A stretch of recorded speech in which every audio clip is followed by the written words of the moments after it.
Juda ko'pchilik programma qildirdim, o'xshamadi, programmani qayda qildirsam bo'ladi, u bu deb programmaga oid savollarni berishadi. Endi sizlarga savol. Programma o'zi nima degani, akalar? Bugun sizlar bilan shu haqida gaplashamiz. Programma degani mashinada kompyuter bo'ladi. Ya'ni o'zimiz ishlatadigan notebooklar bo'ladi va xuddi o'sha notebook ichida polniy ma'lumotlar jamlangan bo'ladi. Mashinada ham butun motori, tok sistemasini boshqarib turuvchi kompyuter bo'ladi. Bu kompyuterdan polniy hamma sistemaga, ya'ni texot datchik, tushora datchik, bobinalariga, hamma qismga buyruq boradi. Kompyuter vazifasi hamma joyga buyruq berib turuvchi narsa. Ya'ni miya, aql hisoblanadi. Programma qilingan paytda kompyuterga programma yoziladi. Ya'ni kuchaytiriladi. Yurishini kuchaytiriladi, tezlashtiriladi. Shunga o'xshash ishlarni qilinadi. Programma qilayotgan paytda nima narsalarga e'tibor berish kerak hamda qaysi jihatlariga yaxshiroq yondashish kerak. Shu haqida sizlarga ma'lumot berib o'taman. Mashinani programma qildirmoqchisiz. Hozirgi kunda eng bizni og'riqli nuqtamiz shu bo'lyaptiki, 6 yil, 7 yil tajribali ustalar bitijakkada turib, 3 oy, 4 oylik kursga chiqib, oz-moz programma haqida ma'lumot o'rgangan ustalar ko'payib ketyapti. Men ularni ham yomon demoqchi emasman, faqat ishga mukammal yondashishlik kerak. Mukammal yondashish deganda, masalan, sizni oldingizga bitta mashina keldi. Mijoz deb ko'rsatay. Siz mijozsiz, mashinangizni ustaxonaga olib bordingiz programmasini qildirishlik uchun nima narsalarga e'tibor berish kerak? Shu haqida batafsil ma'lumot berib o'taman. Mashina programma qildirishlik uchun keldi men oldimga. Birinchi o'rinda kompyuterimni ulab turib tekshiraman. Nima ошибка bor? Chek yonib qolgan kompyuterda to'liq ma'lumotlarni ko'rsatadi. Ошибка bor yoki yo'qligini. Mijoz meni oldimga mashinam yaxshi tortmayapti deb shikoyat qilib keldi. Men qiladigan birinchi ishim shu bo'lishi kerakki, mashinani motorini tekshiraman. Mashinani motori qimirlamasdan tik ishlayotgan bo'lsa, bilingki, motor yaxshi. Undan keyingi o'rinda qilinadigan ish mashinani svichalarini yechib tekshirish. Ya'ni svichi iskirganmi, iskirmaganmi. Agar svichalar iskirgan bo'lsa, balki programma qilish ham shart emasdir. Agar bordi svichalar charchagan bo'lsa, u mashinaga eng zo'r programmani yozsangiz ham natija bermasligi mumkin.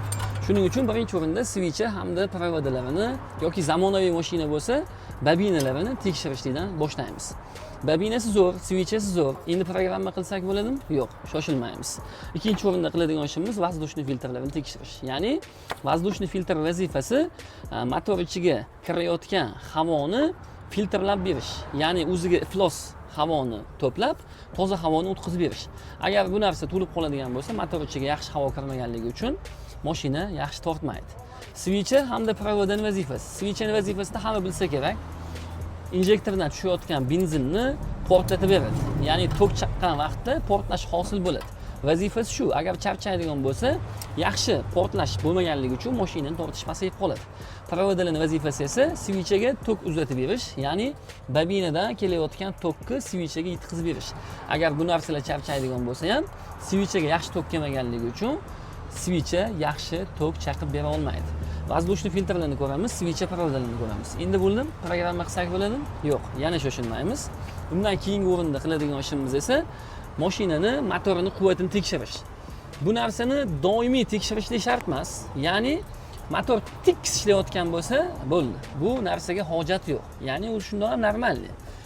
Ozgina shubhalanish bo'lsa yoki gumon bo'ladigan bo'lsa yoki aybi to'plamayotgan mashina bo'ladigan bo'lsa, обязательно motor davleniyasini o'lchashlik kerak. Davleniyasini o'lchalgan vaqtda motor zo'r bo'ladigan bo'lsa 12 chiqadi. Motor slabiy bo'ladigan bo'lsa 10 dan pasayib qoladi. Bitta silindr past chiqadigan bo'lsa ham programma qilsangiz ham rezultat zo'r bo'lmaydi. 60-70% rezultat berishi mumkin, lekin ko'ngildagidek xizmat qilmaydi.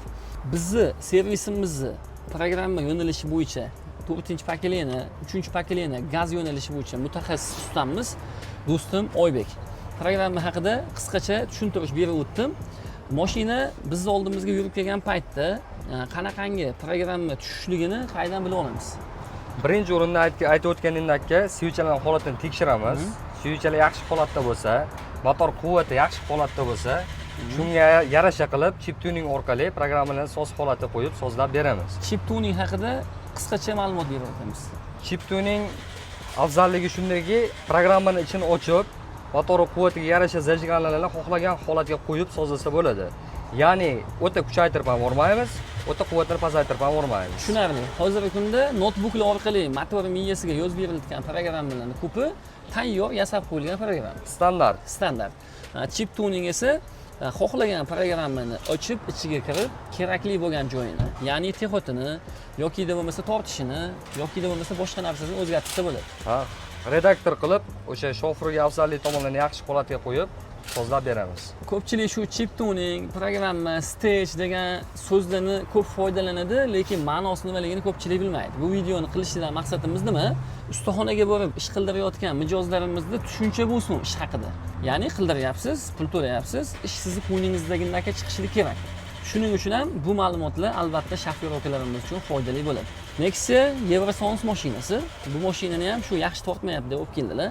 Switch pravdalarni tekshirdi, davleniyalarni tekshirdi. Hamma tomon yaxshi bo'lgandan keyin programmalarini qilinyapti.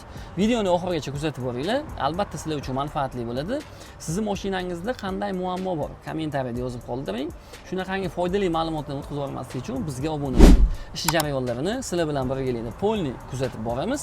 Hamda mashina bitgandan keyingi rezultatini ham shu videoni oxirida qo'yib boramiz.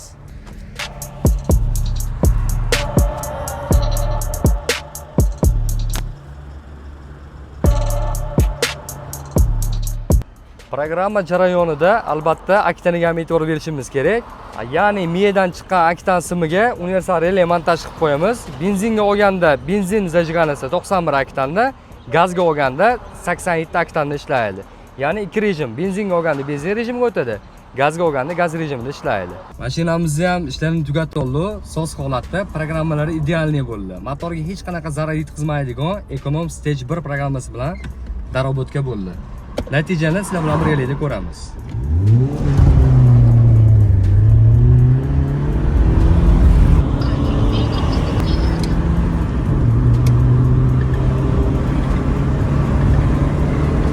Mashina mumkin, boshqa onligidan ko'ra ancha sirli bo'ldi. Egalarining fikrlarini birgalikda qo'yamiz.